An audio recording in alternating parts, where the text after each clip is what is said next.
రెడ్డిగా తెలంగాణ రాష్ట్రం వస్తే దళితులు సీఎం చేస్తానని హామీ ఇచ్చి మర్చిపోయారనే ఘనత మీదని కామారెడ్డి గాయత్రి షుగర్స్ చైర్మన్ అన్నారు.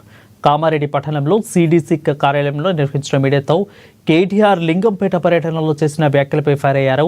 బీఆర్ఎస్ పాలనలో దళితులపై జరిగిన ఘటనలను ప్రజలు మర్చిపోలేదని అన్నారు. సిరిసిల్ల నియోజకవర్గంలో దళితుల్ని టిప్పర్తో గుర్తించిన ఘనత కేటీఆర్దే అని సంచలన వ్యాఖ్యలు చేశారు. మరోసారి పిచ్చి కూతలు కూస్తే సహించేది లేదని హెచ్చరించారు.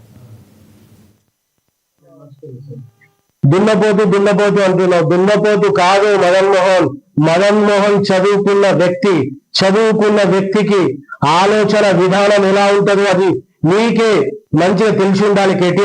కేటీఆర్ నువ్వు మాట్లాడే భాష ఎలా ఉంది అంటే నీకు రాజరిక పాలన పోయినా కానీ ఇంకా అదే పాలనలో మేము ఉన్నామని అనుకుంటున్నారు తప్పించి ఇంకొకటి ఏమి లేదు.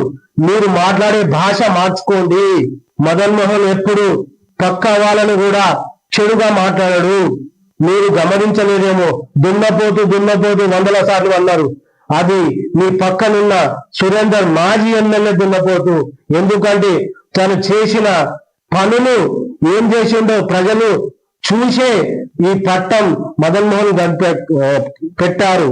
లింగంపేటలో దళితుల మీద మొసళ్ళు కాల్చిన కేటీఆర్, నియోజకవర్గంలో సిరిసిల్లలో నేరేల దళితులు ఇసుక అమ్ముకుంటే టిప్పరు కింద ఎక్కించి చంపేసినావు. అది తెలియదా నీకు?